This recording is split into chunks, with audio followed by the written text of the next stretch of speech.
नमस्कार, मैं हूं राज पाठक और आप देख रहे हैं बुलेट न्यूज टीवी। देखिए, किसान हमेशा से परेशान है। कारण ये है कि जो सरकारी मूल्य है उनकी कीमत उन्हें नहीं मिल रहा है। धान, गेहूं, फसल उपजाना तो चाहते हैं, लेकिन पानी की कमी की वजह से वो नहीं उपजा पाते। और जब बहुत मेहनत कर करके, संघर्ष करके जब उनको फसल मिलता है तो उसका दाम नहीं मिलता। हमारे साथ में एफसीआई के सदस्य संजीव नारायण सिंह जी हैं। आइए जानते हैं इन्हीं से कि आखिरकार मेंबर आप हैं, सदस्य आप हैं, किसानों के लिए क्या सोच रहे हैं। स्वागत है बुलेटिन में। स्वागत है आपका भी राज जी। सवाल ये है कि अब समय आ गया है कि किसानों को उनका हक मिले। सदस्य आप हैं, कैसे हक दिलाएंगे और कहां पर दिक्कत आता है खास करके? देखिए, भारत सरकार और माननीय प्रधानमंत्री जी इस बार किसानों के लिए 2183 रुपया प्रति क्विंटल समर्थन मूल्य निर्धारित किए। लेकिन दुर्भाग्य है कि भारत सरकार 2183 रुपया समर्थन मूल्य दे रही है, पहले भी देती रही है। पिछले साल से इस बार 1 रुपया 48 मतलब क्विंटल पर 148 रुपया बढ़ाई है सरकार। लेकिन राज्य सरकार उसको क्रियान्वयन करता है। राज्य सरकार के जो अधिकारी हैं, कमीशन खोरी के चक्कर में कभी भी बिहार के किसानों का समर्थन मूल्य नहीं मिल रहा है। और इसकी मैं घोर निंदा करता हूं, और निंदा नहीं करता हूं, केवल निंदा करके मैं छोड़ने वाला नहीं हूं। क्योंकि गोकुल सेना के माध्यम से हम लोग किसानों की बात करते हैं। एक तो कि भाई किसानों के खेत पे पानी नहीं पहुंचा है। औरंगाबाद और मगध की बात करें, कितना मुश्किल से कष्ट करके किसान धान उपजाया। अब धान उपजाया तो उसको बेचने के लिए उसको समर्थन मूल्य नहीं मिलेगा। मेरा कहना है कि इस बार मगध और बिहार के लोगों को, खास करके मगध के लोगों को समर्थन मूल्य 2183 रुपया मिले, किसानों को मिले। इसके लिए मेरा संघर्ष होगा। और मैं सीधे तौर पर इसमें कहता हूं कि जिला पदाधिकारी दोषी है। अगर नहीं दोषी हैं तो वैसे अधिकारियों को टांगे जो बीच में कमीशन खा करके और किसानों तक 2183 रुपया नहीं पहुंचा। कहाँ तार जुड़ा है, थोड़ा बता भी दीजिए। पूरा जबरदस्त तार जुड़ा हुआ है, डीसीओ बीसीओ से लेकर के, और इसमें कुछ जनप्रतिनिधि भी शामिल है। अब ऊपर में उनसे कमीशन लिया जाएगा तो नीचे के जो जनप्रतिनिधि हैं वो कहां से, घर से, पॉकेट से पैसा तो देंगे, तो किसान से देंगे, किसान से लेंगे। अब इसमें होता क्या है, और इस पर कोई बोलने वाला नहीं है। इस पर होता यह है कि किसानों के खाता में तो पैसा जाता है, लेकिन उससे चेक ले लिया जाता है, ब्लैंक चेक ले लिया जाता है, और जो खरीदार है वही पैसा निकालता है उस चेक से। और जितना मन होता है, अगर 2183 रुपए है तो उसको दिया जाएगा 1700 रुपए, 1750 रुपए। तो ये जो 400 रुपया प्रति क्विंटल पर चोरी हो रही है, चोरी डकैती हो रही है, तो इसके खिलाफ तो कोई बोल नहीं रहा है। और ये तो जनप्रतिनिधि है, 6 विधायक हैं जो सत्ता में है, ये किस काम के लिए है?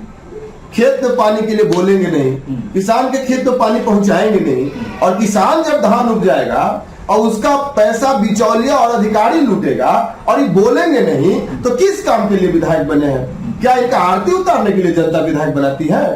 और ये तो राज्य सरकार की जिम्मेवारी है कि जब पूरा का पूरा पैसा एफसीआई भारत सरकार दे रही है, उसमें कोई कटौती नहीं कर रही है, तो आप बीच में कौन होते हैं किसानों का पैसा खाने वाले? आप बीच में कौन होते हैं ब्लैंक चेक लेने वाले? और ये पूरा का पूरा दायित्व तो कलेक्टर का है कि किसानों को 2183 रुपया और प्लस 25 रुपया क्विंटल पर दिलवाए। लेकिन होता नहीं है, बिल्कुल नहीं होता। आज तक हमको तो कोई किसान नहीं बताया कि हमको समर्थन मूल्य मिला है। और इस बार मैं भारत सरकार का प्रतिनिधि हूं, पूरे स्टेट का, बिहार का सलाहकार हूं एफसीआई का, तो मैं तो इसीलिए बना हूं।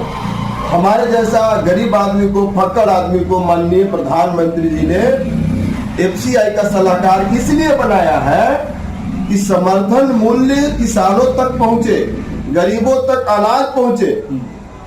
हम वहां चाय पीने के लिए थोड़ा बने हैं कि मीटिंग में जाएंगे, कॉफी पिएंगे, चाय पिएंगे, आ जाएंगे ताली बजा करके। तो किसानों के लिए लड़े। अच्छा, एक बात बताइए संजय नारायण जी, औरंगाबाद से जुड़े हैं आप। औरंगाबाद में खेती को लेकर के संभावनाएं क्या है, और एफसीआई की भूमिका क्या होगी जब नया, जैसे मान लीजिए कि हमारे ही औरंगाबाद में मगही पान की बात हम जब करते हैं, कहीं पर आलू और सब्जियों की खेती होती है आपको ओबरा में, ऐसे ऐसे चीज़ों को लेकर के एफसीआई का क्या निर्णय है और कोल्ड स्टोरेज की बात होती है, इस सब भूमिका कैसे निभाएगी? देखिए, एफसीआई का काम बिहार में सीमित हो गया है। अच्छा। जो काम एफसीआई करती थी अब एसएफसी करती है और एक्स करता है, व्यापार मंडल करता है। अब एफसीआई धान खरीदती नहीं है, एफसीआई केवल पैसा देती है।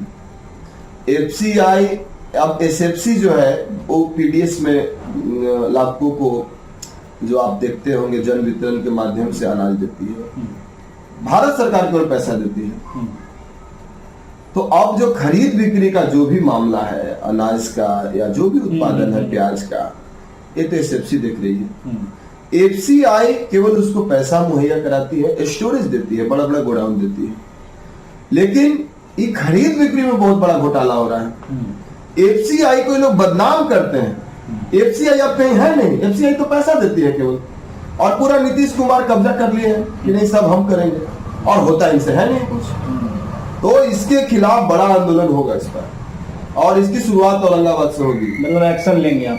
एक्शन नहीं लेंगे, लड़ेंगे, पूरा लड़ेंगे और बड़ा जन आंदोलन खड़ा करेंगे। इस बार किसानों को धान का अगर मूल्य नहीं मिला, हम चैन से नहीं रहने देंगे अधिकारियों को। चाहे जितना बड़ा अधिकारी होगा उसके खिलाफ बैठेंगे, उसके खिलाफ लिखेंगे, प्रधानमंत्री तक लिखेंगे, जरूरत पड़ा तो आमरण अनशन करेंगे, धरना देंगे, सत्याग्रह करेंगे, जरूरत पड़ा तो उसके खिलाफ संपत्ति जांच करवाएंगे, सीबीआई को लिखेंगे, ईडी को लिखेंगे कि ऐसे ऐसे अधिकारी जो किसानों, बताइए किसान मरमर के धान उपजाता है, किसान को भी लोग नहीं बकसता है। बताइए कितना कष्ट से कितना पसीना बहाता है, आप समझिए। 5 महीना एकदम बच्चा के जैसा सेवता है तो उसका धान होता है, और किसान का धान का मूल्य खा जा रहा है। इन अधिकारियों को तो मतलब शर्म नहीं आता है। इनका बाल बच्चा इस पैसा से कैसे आगे बढ़ेगा? बताइए। जो पसीना का कमाई को इस तरह से कब्जा कर रहा है ये लोग, बाकी तो रोड लूट रहा है, नदी लुटवा रहा है। बिहार की स्थिति देख लीजिए, सब नदी को लूट लिया गया, पहाड़ को लूट लिया गया, कम से कम किसान को तो छोड़ दें। एक तरफ मुख्यमंत्री जी 17 साल से 18 साल से है, उत्तर कोई परियोजना पूरी नहीं हुई, हरियाही डैम की परियोजना पूरी नहीं हुई, किसान ऐसे ही मर रहा है, और ऊपर से बेचारा उपजा रहा है, उसका मूल्य नहीं मिल रहा है। भारत सरकार जो मूल्य दे रही है उसको दे नहीं रहे। मतलब आप लेटर लिखेंगे और क्या करेंगे? क्या आप नहीं लेटर नहीं करेंगे, सड़क के भी जाएंगे, किसानों से भी मिलेंगे इस पर? बिल्कुल बिल्कुल, किसानों से मिलेंगे और किसानों का वीडियो बनाएंगे।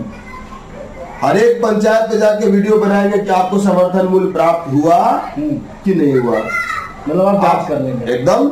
और हम कलेक्टर से मांग करेंगे कि उड़नदस्ता टीम बनाए, औचक निरीक्षण करवाएं, अचानक से किसी किसान से पूछे, और सभी जितने भी बैंक के जो अधिकारी हैं उनको निर्देशित करें कि हर हाल में पैसा किसान के खाता में आता है तो उसका भुगतान भी किसान का फोटो खींच के ही करे, उनका चेक से दूसरे का भुगतान नहीं करे। सबसे बड़ा गड़बड़ी नहीं हो रहा है कि अगर आप किसान हैं, मान लिया तो आपसे हम चेक ले लिए, अब आपके खाता में पैसा तो गया और आपका चेक हम जाके भंजा लिए, और 20,000 आपका हुआ, 20,000 निकाले, उसमें 5,000 रख लिए, 15,000 आपको दे दिए।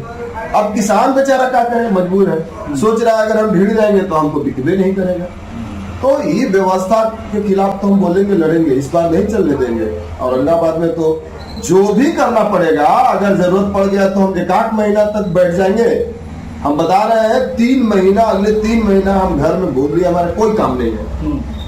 एक काम करेंगे कि किसानों को धान का समर्थन मूल्य कैसे मिले, इस पर काम करेंगे। किसानों को उनका हक दिलाएंगे, बिल्कुल दिलवाएंगे, और दिलवाएंगे, अपनी क्षमता के साथ लड़ेंगे। और हमको लगता है कि जब सत्य के लिए कोई आदमी बोलेगा, लड़ेगा, उसका परिणाम अच्छा होगा। परिणाम अच्छा हो, क्योंकि किसानों को अगर उनका हक मिलेगा तो जाहिर सी बात है कि इससे बेहतर और कुछ नहीं हो सकता है। चाहे सरकार किस तरीके से मदद करती है ये भी तो देखा ही जाता है, लेकिन अगर किसान को फायदा हो रहा है और बीच में जो बिचौलिए उनका हक मारने की कोशिश कर रहे हैं, उनके लिए अगर आप लड़ते हैं तो ये अपने आप में बड़ी बात है। ये हमारे साथ में संजीव नारायण सिंह जी हैं, एफसीआई के सदस्य हैं, और ये लगातार चाह रहे हैं कि जो एफसीआई के द्वारा पैसा दिया जाता है, समर्थन मूल्य जिसे कहते हैं, एमएसपी, उस पर के जो मूल्य निर्धारित है वो किसानों को मिले, बिचौलिए इसमें न हावी हो, ये इनका कड़ा रुख है। और हो सकता है आने वाले समय में किसानों के बीच में भी जाएंगे, धरने पर भी बैठेंगे, चिट्ठी भी लिखेंगे और उनका हक दिला करेंगे। फिलहाल इतना ही, हमारे साथ बने रहिए और देखते रहिए बुलेट न्यूज़ टीवी।